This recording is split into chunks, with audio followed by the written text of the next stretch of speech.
Welcome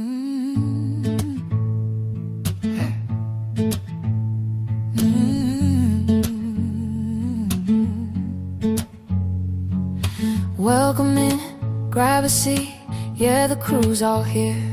It's another weekly moment where we all appear. Coffee steaming, hearts emoji rain. From sparks in the dark to spotlights unchained. Some roll in with coffee, black and bold at dawn.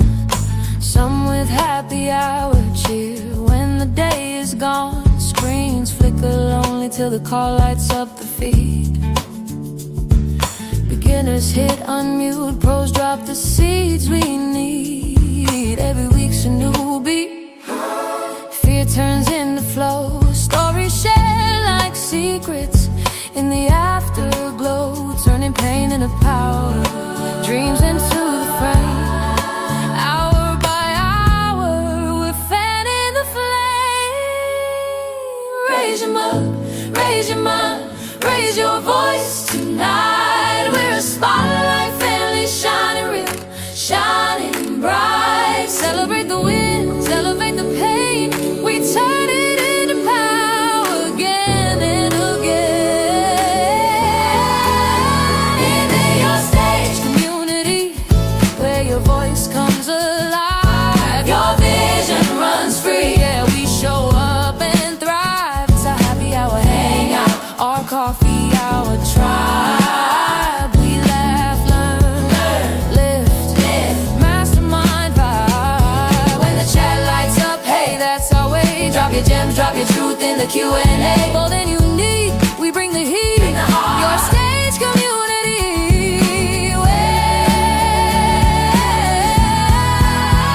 apart now. Worlds apart. One spark in the quiet, now a rooftop roar. Solo screen to family, opening every door. No more hiding in shadows, we own this weekly stage. From coffee confessions to Q&A, we empower the dreamers hour by hour. We climb on you, your fire. It's transformation time in the Your Stage community, where your voice comes alive. Your vision runs free, yeah, we show up and thrive. It's a happy hour hangout, our coffee hour tribe. We laugh, lift mastermind vibe. When the chat lights up, hey, that's our way. Drop your gems, drop your truth in the Q&A. Bold and unique, we bring the heat, bring the heart. Your stage community,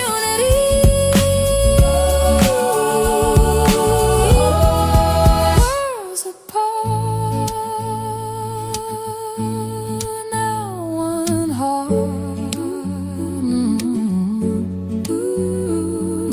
Welcome in, grab a seat, crew's all here. Your stage community, every hour, every year.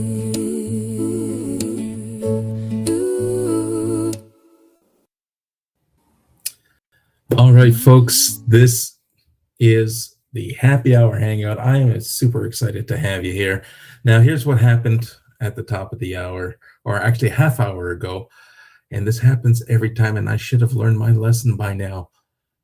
Every time Microsoft has some kind of update and prompts me to update my software, it does so, but it reboots all my audio settings and all my devices to a default. And listen, it was 10 minutes to the hour and I couldn't get my audio to work. In fact, I'm going in blindly here. I don't even know if anyone is able to hear me at this moment. This is in fact a great reason why I tell people you're going to want to jump in your studio, do a sound check, do a tech check, make sure everything is working. And so many people who leave this to the 11th hour. Listen, I gave myself a half hour and still I'm having difficulty.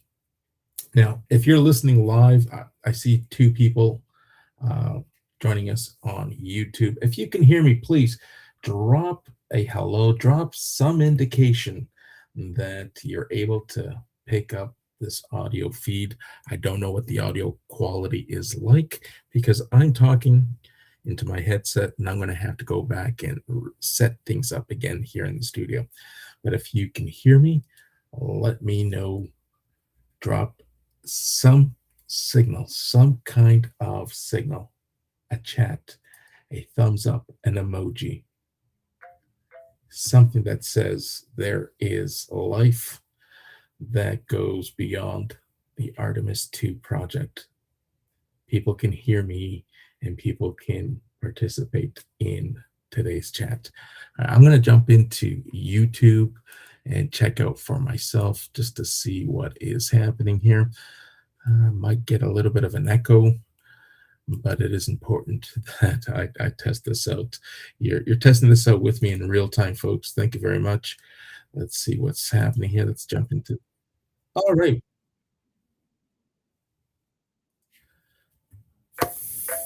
fantastic. All right, let's mute the phone.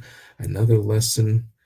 Note to self: mute the phone when you're live in studio. Hey, things feel like they're falling apart today, but hey, we're all coming back from a long weekend, a lot of rest, and a lot of calories, at least on my end. A lot of eating around these long weekends, these holidays.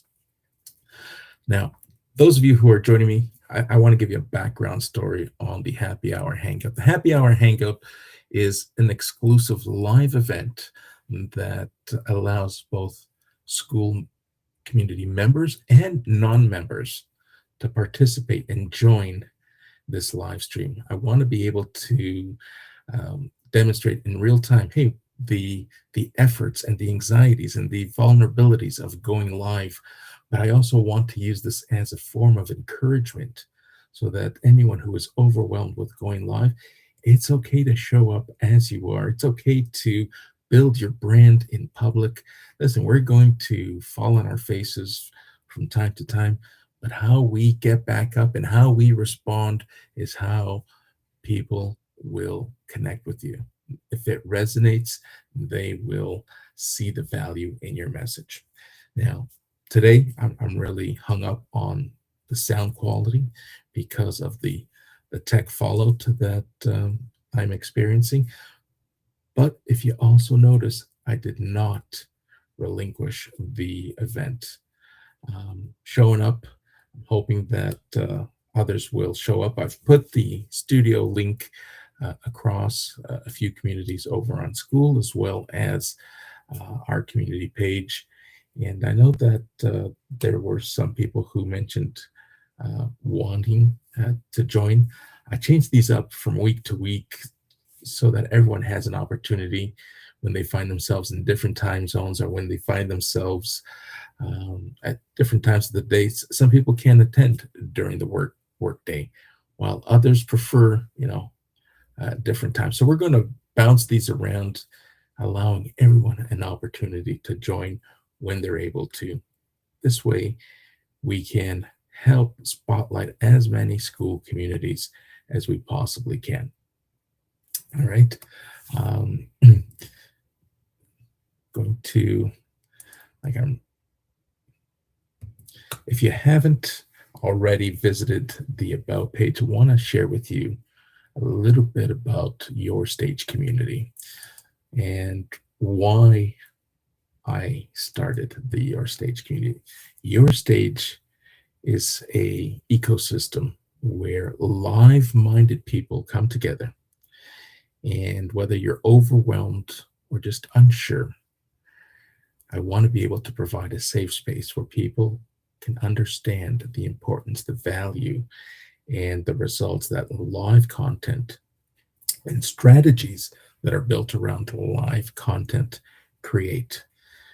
Sure, the optics, when you come to the About page, yesterday someone reminded me, hey, this seems very marketing driven. And yes, there's no sugarcoating it.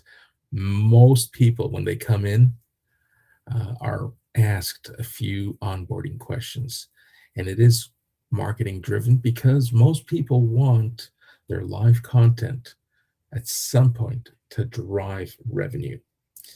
And so, yes, there is a marketing focus, but we're still building and we're scaling and we're going to surround ourselves. In fact, there's already some wonderful community members here who are professionals in sound and professionals in tech. And, if we had them here at this moment, they'd help me troubleshoot. But we're building a place where people will have the resources for tech and audio, but also the resources and the support, the coaching that goes with building a funnel that helps you raise awareness around whether it's your school community or whether it is your business. I want to be able to help you feel comfortable planning, promoting, getting people to engage in your live events. I want you to be comfortable in amplifying your message because a lot of the heavy lifting starts well after your live show is over, right? The one thing you never hear me talk about, unless I'm asked, is how quick can we make money with live events? This has never been about how quick someone can turn an event into a revenue stream. In fact, the framework that I coach has revenue at the very end. We want to help members lower barriers for themselves to show up live, but also lower barriers for their audience, their community. Because if you come in hard and heavy and you start pitching right from the gate, people are going to have their guard up and they're not going to lower that because they know they're being sold to. You need to drive value. You need to build trust and gain that authority and that credibility. And there's no better way of doing it than through live content. It accelerates the trust building. It accelerates the credibility faster than traditional social media content, short form, long form. Doesn't matter which form. If you show up live, ready to address and ready to meet your community in real time and answer their questions and start driving value, and if you do it consistently over time, remember, this strategy is a long tail strategy. And if you do it consistently over time, you are going to earn the trust. You're going to build that social credibility that people want to reach out and either learn more and start working with you. Okay, so that is the key. Is this marketing driven community? Is this a revenue generating community? Call it what you want. Yes. Are some of you overwhelmed in some shape or form? Perhaps some more than others. We're here to help you with that as well. The classroom is being built, and over time, we'll have more robust resources. But as the word itself and the definition behind community, I want my community members who are joining us to understand that this isn't my place to provide resources alone. I want to hear and understand what you're looking for. Well, I may get it all put in over time.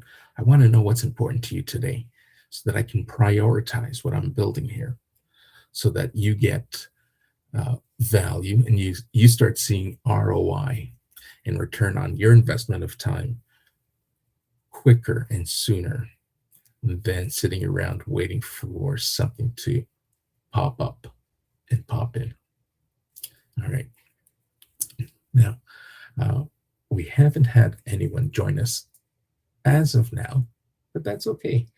We are going to demonstrate what it's like to talk to ourselves, because there are going to be moments where you are talking to yourself. You might not have anyone show up to your live event, but that doesn't mean you didn't do things right. It doesn't mean you did something wrong. What it means is that you may have to pivot. in terms of time. This is a new time slot. Recognizing that perhaps this may not be the best time slot. But the one thing I enjoy doing is testing to see what works. And when something works, does it work better when you double down on your effort? Or do you see the same level of outcome despite how much effort you put into it?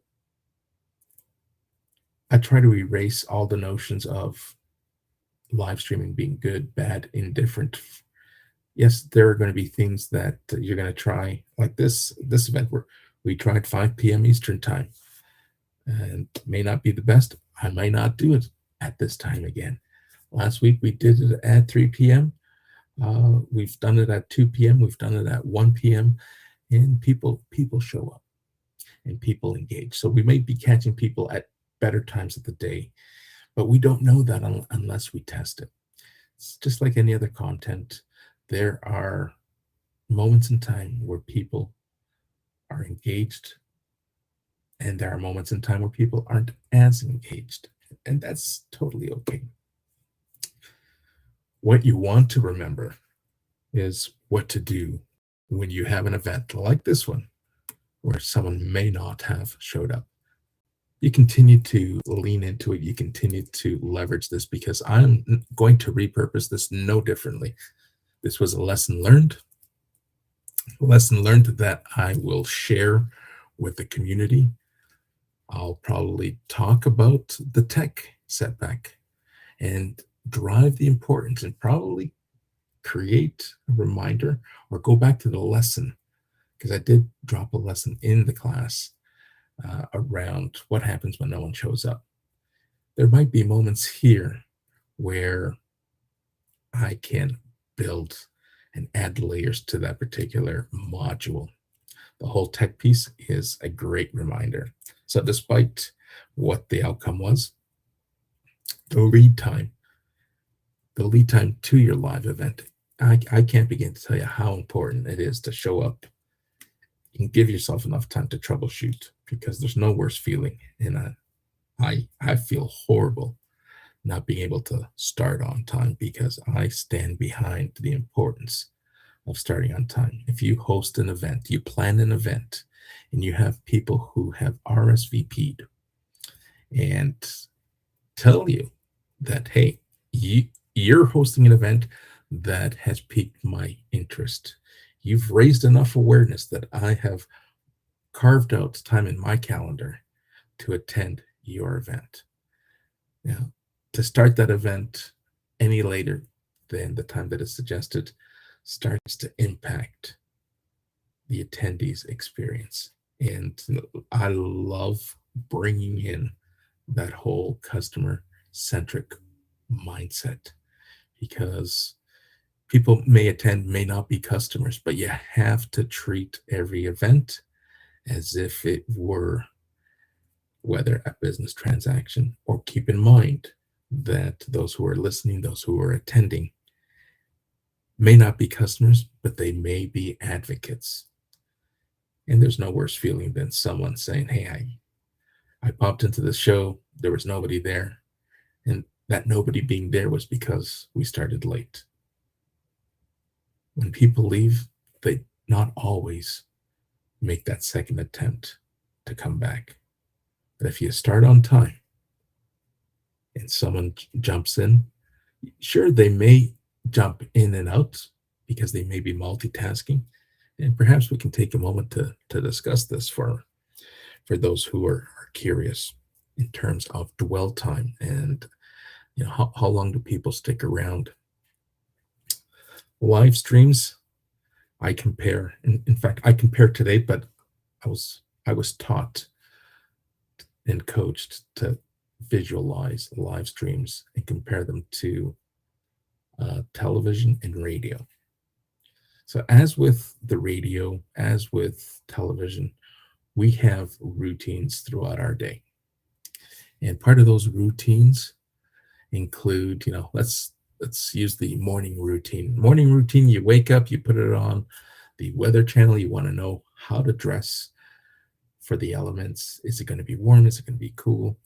And while you're having breakfast or preparing breakfast, you might have another morning television broadcast that you tune into. You don't stick around for the full 3 hours from 6 a.m. to 9 a.m. Oh, yeah. You tune in when you're able to. You stick around for as long as you're able to. And it's going to drive and deliver value while you're there. Same thing with the car. You're going to jump in the car. You're going to make your way to work or wherever your destination might be. You're going to turn on that radio. You're going to hear commercials. You're going to hear some talk radio. You're going to hear some music. But you came in, you listened, you were part of that live radio experience for a moment in time. You didn't bring that with you. And live streaming is no different. And live streaming, when you compare it to those other two mediums, people are going to join. If you give them reason to, you raise enough awareness for them to consider to attend an event, people are going to do so. But if they don't stick around for the entire duration, don't be hung up on that. History has proven time and time again, at the end of every episode, every live stream that I host or support, the data suggests that people come back three times. So if someone leaves, they may leave because they're being distracted or being moved elsewhere to do something else, but they come back. And that is where the power of the replay comes in. Now we have Deborah joining us, and I'm going to bring her up on stage, and we're going to spotlight Deborah and Deborah's Skool community. All right. Deborah, do we want to go on camera? Do we want to go off camera? What are you comfortable with?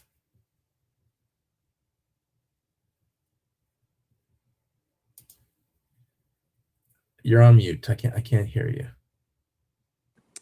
Sorry about that. I was saying I'm open to being on camera or off. All right. Then let's bring you on camera. Okay. There we go. Oh, and I think I'm going to move you over here so I can actually see directly. There we go. Hi, how are you? How you doing? Well, let me tell you, I had a rough start to today's event. Let me get rid of this your stage community filter. Give you a little background story as to what's transpired. I got I'm a Microsoft user. And let's get rid of Ken for a moment here. Okay. So Microsoft has this tendency of popping up and showing up at the wrong time. About half hour before going live, I get prompted, hey, we got an update.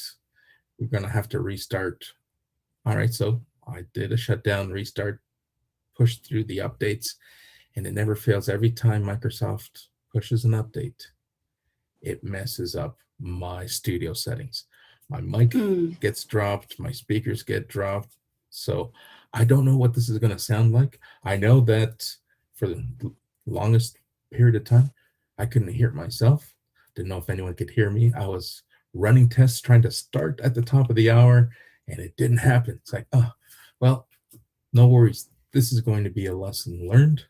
And I'm going to repurpose this content because this is a reality that happens. When you can plan, you can measure twice, cut once, call it what you want.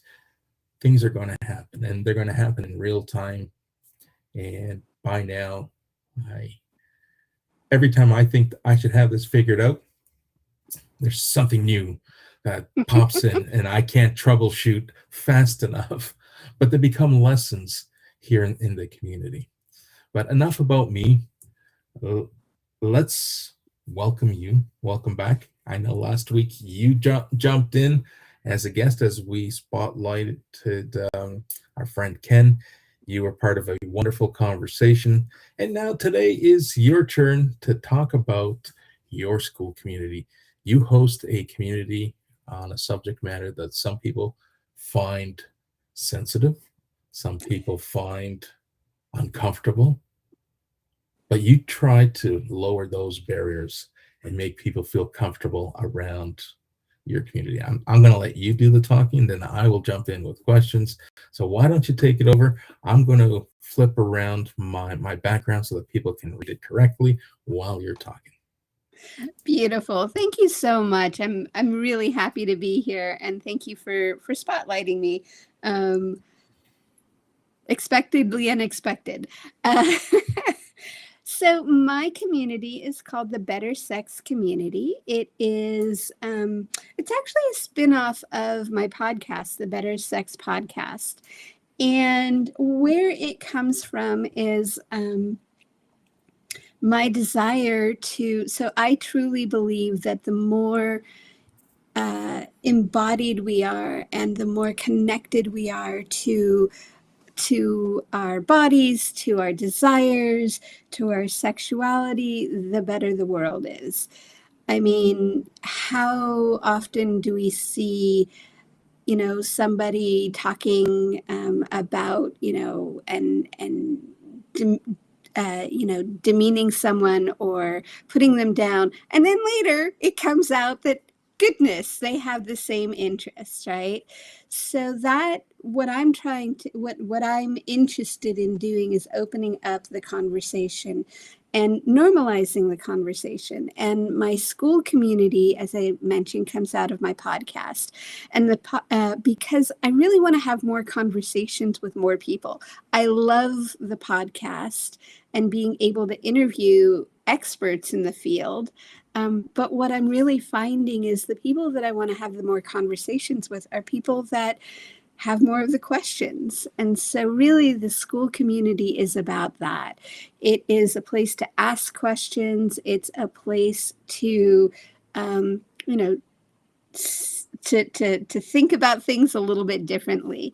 I invite people to look at some of the different practices. So I believe a couple things around sexuality, and I'm going to start there.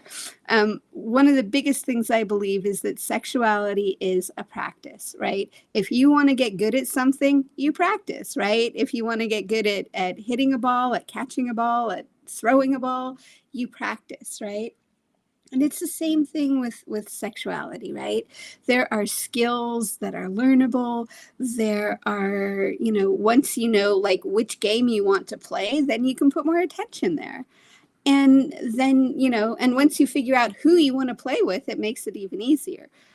But most people don't think about sex like that. They think about it as this small, this thing that happens in the dark, under the covers, in the back room. And I don't see it that way. I mean, I come from a lineage that considers sexual energy to be creative energy. And it is the energy that creates life, but it also is the bottom of everything we do, right? Like when we are, wanting to create a podcast, when we are wanting to create something different in our life, there is a certain energy that we're in. And that energy is the same energy that we bring to our sex lives. Now, like everything else, that energy in and of itself needs to be connected to something else. So in the creative process, we connect that sexual energy to structure, right? So it's kind of like the feminine process of creativity and the masculine process of structure come together and we create things. And so, in the sexual realm, it's like we connect that sexual energy, that creative energy to our heart energy or to our intuition or to our throat. What I'm going through here is the chakra system from the tantric tradition, but that's kind of the way I think a lot about sexuality and the way I think about how do we want to live our lives. We want to live our lives from a place of, creativity, from a place of fun, from a place of heart, from a place of power. And so all of these things are part of our sex lives, and our sex lives are to a greater and lesser extent a bigger part of our lives than most of us give, allow in our lives. So who would you welcome, or who would you recommend your community to? That is a really great question. I have been sitting with that because, in business, it's like, who's your ideal person? It's somebody who's single, or somebody who's in a couple, or somebody who is male, or somebody who's female. And really, the people that I want to welcome in are the people who are curious, right? The people that know that there is more than more than just that sexuality and sex has more. There's more to it than they're experiencing in their sex lives, or in their lives in general. Fantastic. And let's flip it around. Who would you say? You mentioned curious. Do you have a limitation of curiosity? Is there someone like, yeah, if your curiosity is still at an uncertain level, you may be uncomfortable. Like, are there disclaimers? Yeah, so first of all, I would say that whoever you are, wherever you are, chances are you're going to be a little uncomfortable talking about sex. I mean, it's just a subject that, it comes to our edge. And honestly, there's nothing wrong with being uncomfortable, right? That's actually, for a lot of people, that place of uncomfortability is where the turn on is. That's where the juice is, that place where we don't actually know that anything can happen. You were talking about your Microsoft issue earlier, right? And how it didn't go the way you expect, right? But you still kind of had this place where it's like, okay, Absolutely. something's going to happen next, right? Who's going to show up? I don't know. Right. That place, at least for me, that edge, like, that's where all the juice is. That's where all the fun is. So, curiosity is a great place to start. I would say the people who my community is not for is the folks that are that have a hard time reading the room, that have a hard time kind of like, they sort of jump first and don't kind of slow down enough to see what's going on in the room. It's so I don't exactly know, like, I haven't had my community up and running enough to know that yet. Fair enough. It's you're going to scale, and over time you may recognize, hey,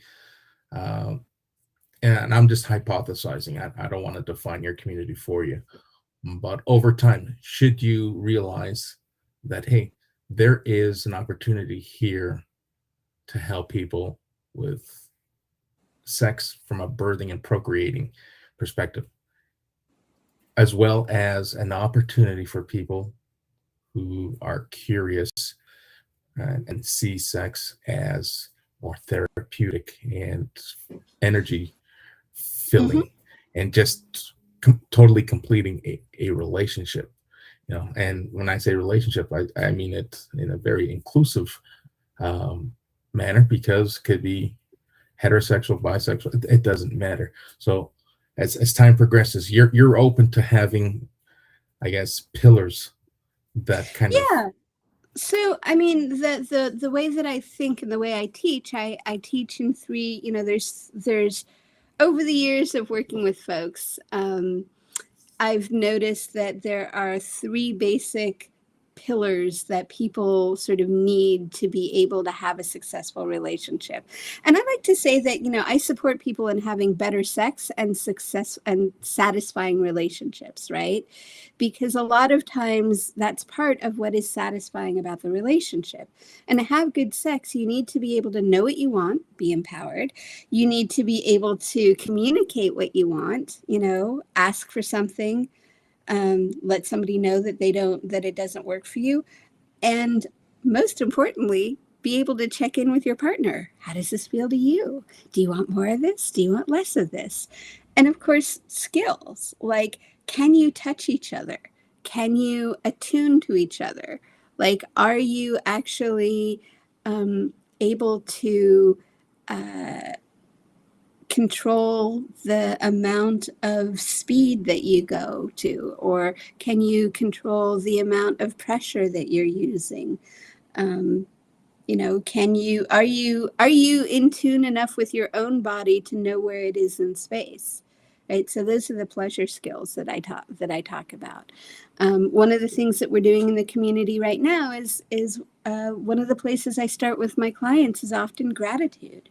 Right. What are you grateful for? What is working? Because when you know what's working, you know, then you can have more of that. You can do more of that. And when something isn't working, you can kind of look for the thing or the part that is close enough that is working. Does that? That answers a lot of questions. Here's another question for anyone who might be thinking, and I'm always, you know, when my guests are talking, I'm always thinking of what to ask next. And right now, popped into my head, there's a lot of people who find themselves uncomfortable. How do we help, or how do you help those who have to respectfully say no because they might not be ready, they might not be comfortable, but their partner is the recipient of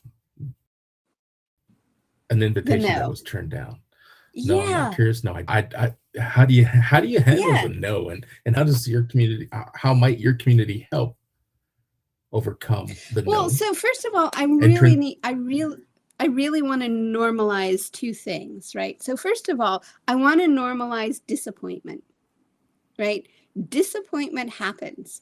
We are going to be disappointed, and we're also going to disappoint each other, right? So when my partner says, you know, babe, not right now, or I don't want to try that, or, you know, all of the places where he says no to me, which crazy as that is, you know, I feel that, like, oh, that's, you know, but what I've internalized, and what I invite my you know, folks that hang out with me to internalize, is to think of it more as a thank you for taking care of yourself, right? Thank you for taking care of yourself. I don't know if you've had the experience of somebody doing something they don't really want to do because they don't want to say no. That is a recipe for resentment, and resentment is a relationship killer, right? So I really want to normalize disappointment. I really want to normalize receiving disappointment, and just, it happens. And, you know, we can go down that rabbit hole of it's all about me and I'm bad and I'm wrong and blah, blah, blah, blah, blah, blah. Or we can make it all about our partner and them being bad and wrong and blah, blah, blah, blah, blah. Or we can actually, you know, just understand that that is not what they're up for. And so, you know, I want to normalize disappointment. And then I really, to the people who are, you know, we are all born people pleasers, right? We are all born people pleasers because that is what keeps us safe, right? That is what keeps us in the tribe, away from the Tyrannosaurus Rex or the saber-toothed tiger. But we are all people pleasers. And we need to understand that there's a difference between being nice and being kind. And kind is saying, no, thank you. Kind is saying, wow, babe, that sounds that sounds wild, and I'm not up for it right now. What I am up for is I'd love to cuddle with you. I'd love to hug you. I'd love to, you know, then you can offer something else if you're up for that. But what happens when we say yes when we mean no is that we set ourselves and our partners up for resentment, right? And what happens when we say no, when we actually mean yes, is we actually don't get that experience. And I think it's not talked about enough that people will say no to themselves and to their partner, or to their partners, when they actually have a yes or a desire there. because they've habituated saying no, or because they have, whatever it is feels out of range for them. And so this kind of goes back to what we were talking about being uncomfortable, right? Having that uncomfortable conversation with your partner where you ask for the thing and they say no, or your partner, you say no to your partner who's asking for the thing, like that's going to happen. And I would love to have a magic answer that says you're never going to have to feel that uncomfortable and you're never going to have to feel that discomfort. But the reality is that that's part of it, right? And, having the experience of, having your no fully taken and accepted and celebrated is huge, because so many of us, right, we're so afraid to say no that we don't. And the more that we can have that no accepted and celebrated and honored, the safer we feel. The safer we feel, the more we are open to saying yes to something. Or there is another alternative, right? Most people kind of go yes, no, but there's something in between, and it's called let's try it, right? And let's try it goes like this. I don't know about that. Let's try it, right? And let's try it is just that. You try something, and sometimes it works and you're like, oh, let's do more of that. Sometimes you try something and you're like, you know what? Let's never do that again. Let's never do that again. Or sometimes there's the thing of like, you know what? Let's try it again, but instead let's get more pillows. Right? Or let's, try a different position, or let's try a different, let's try a different spot in the house. Like all of these things are information gatherers, right? And it is a skill to be able to, think of this as an experiment. But that's another thing that I really want to bring to the table or the school that is a little different. This idea of experimenting. Because, sometimes what I see a lot with my clients is that, they get into the habit of doing the same thing, right? When you're new and when you're new at it and your partner is new to you, and there's newness of the relationship, all sorts of things are exciting, and you are kind of like you're floating on the excitement, and I like to say you're floating on the chemistry, right? Because the dopamine is running rampant. Mm-hmm. And so when sort of the dopamine and the chemistry kind of recede, then, it's time to try some things a little differently. And I think a lot of times people, go ahead. Go ahead. No, finish your thought and then I'll jump in. Oh, I was just going to say, I think, oftentimes people think, oh, the chemistry's gone, the relationship is over.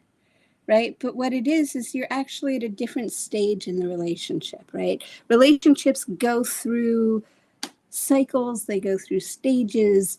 There is the big wave of chemistry when you first get together. Then there's sort of the normalizing factors. And then there's kind of the, sometimes people go through the like, why am I here? What are we doing? And then you get to ask the questions. It's like, what are we doing here? What is this relationship about? So I was going to ask the question when you touched on the whole relationship and how there's different ebbs and flows, let's call them. But what happens when one partner is further ahead or maintaining that same level of curiosity, that same, like for instance, we talked about no, but sometimes no comes in many formats. They're not always just a no. Sometimes it's, is that all you think about? It's like, well, that's a hidden no, because clearly and one of us is thinking about it and the other has just shut it down without saying no. Right. And one of the things that I see, and this is generally with, female bodied people, is that they will shut things down because they're afraid of where they're going to end up. Right. We are taught as female bodied creatures, like, don't be a tease. And, our pleasure is not always part of I mean, thankfully this is changing, but it's generally not part of the equation. And so what happens is I'm doing the dishes, you come over, you start nuzzling into my neck, you start whispering to me, you may or may not actually be all that interested in sex in that moment, but you want something, you want some connection, you want some sort of appreciation, approval, something that you want in that moment, right? And I think, oh, this is going to go to sex and I don't have time. Or this is going to go to sex and I'm not in the mood, right? So one person's in the mood, one person isn't in the mood. Now, one thing to know is that oftentimes our turn on is basically, it's reciprocal. It basically, once we start kind of like warming up to the idea, then then it can be fun and we can go that way. However, if our partner shows up and they're like at 9 and we're at a 3, then we need a little time to come to even out there, to come up to that spot. And so one of the things I suggest is, like, if you're the person who is more turned on and more interested, what I'll often invite is the idea of, like, can you speak what your desire is in this moment so that your partner can know what it is that you're wanting and expecting, right? It could be just something along the lines of, like, I want a 5-minute makeout, babe. It could be, I've been thinking about you all afternoon, and do you have 30 minutes? It could be something along the lines of, I just want to kiss you, right? And it also, again, takes having a conversation when you're not in the turned on position, right? To be able to say, look, babe, this is, I hear what you're saying, right? I love it when, that you are attracted to me. And I have to tell you, when all that energy comes at me and I'm doing the dishes and I'm not ready for it, it's a lot. Can you give me a warning, right? Can you slow down a little bit? There's all sorts of different ways. Like what you're talking about is, considered desire, mismanaged, basically misconstrued. No, not mismatched. There we go. Mismatched desire. So one person is here and one person is there. Generally speaking, there's desire in the person that seems to have a lower desire, but they don't feel, either it's the timing that they don't feel safe with, or they need more. They need more time to kind of open up into it. A lot of times, and I think we might have talked about this with Ken a little bit, is like, somebody might really be, the atmosphere might be like, they really need a clean, clear atmosphere, where some people, they're just like, doesn't matter what the room looks like, doesn't matter what's playing on the radio, doesn't matter how hot or cold it is. Other folks have more needs around that, right? And there's nothing wrong with that. There's just knowing that, right? And knowing that about your partner. I know that my partner has a slower turn on rate than I do. I'm like one of these people, the wind blows and I'm like, hi, babe. Where, so I need to give him a little bit of warning. I need to be more, and he's very, he's got his space, right? So I need to kind of, I like to say, I need to kind of sneak up on him. But I need to let him know. It's like, hey, I don't want to invade your space. What are you doing later? And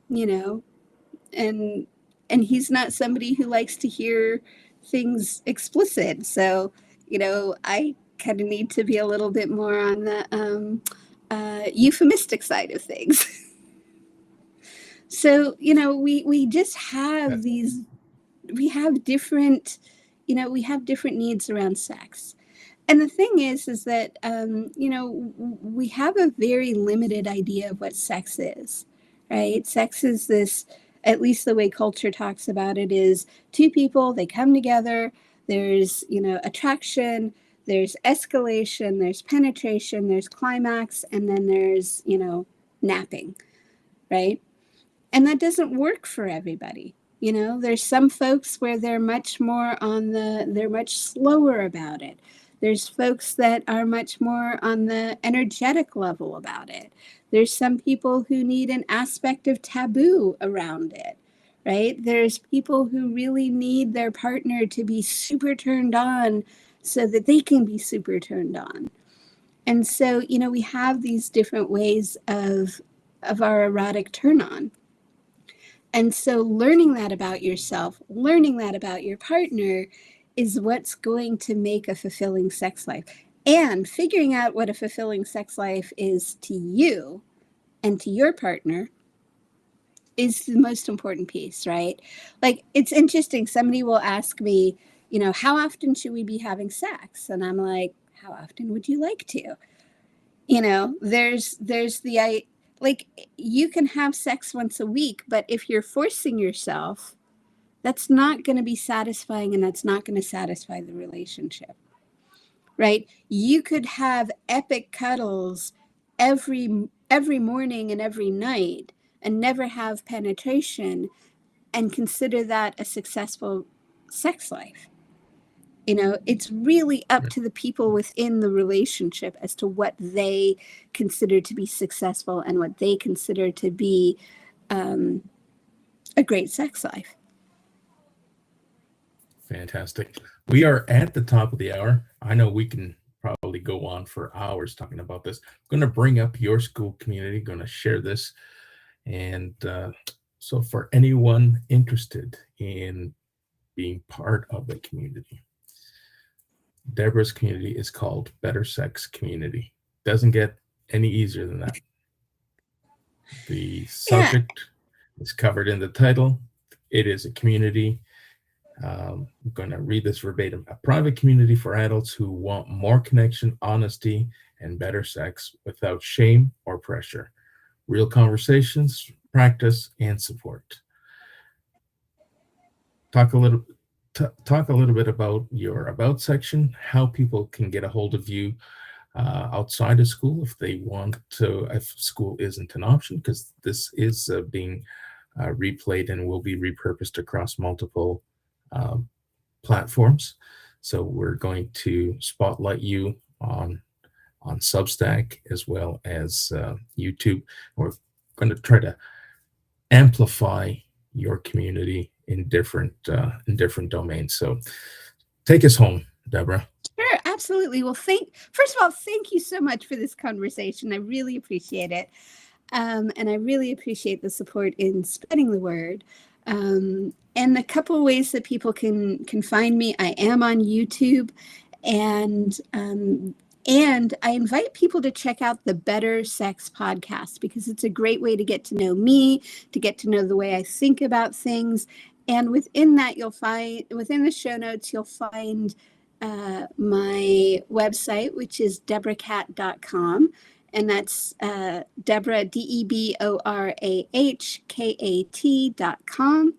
You can also find me on, as I said, YouTube, and that is Deborah Cat at YouTube. And if you just want to directly email me, I can be found at deborahtantracat@gmail.com. And again, that's DeborahTantrakat@gmail.com. And please check out the Skool community, and where you'll find the both of us are on Skool. Yes. And and I'm also on Substack. Substack is sex, love, and everything in between.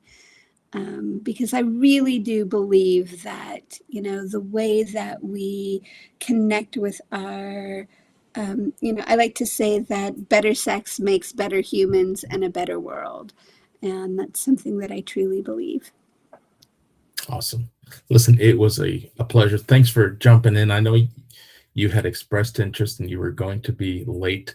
It allowed me to kind of reminisce with my technical issues and kind of provide a lesson in real time as to what to do when people are faced with similar instances as I was. So there's plenty of content. It'll be evergreen. We're going to be able to take two events and break it up into two key stories. Deborah, thank you so much for hanging out with me. This was the Happy Hour Hangout. It has been an absolute pleasure. We'll see you around in school. Sounds like a plan. You take good care now. Bye, everyone.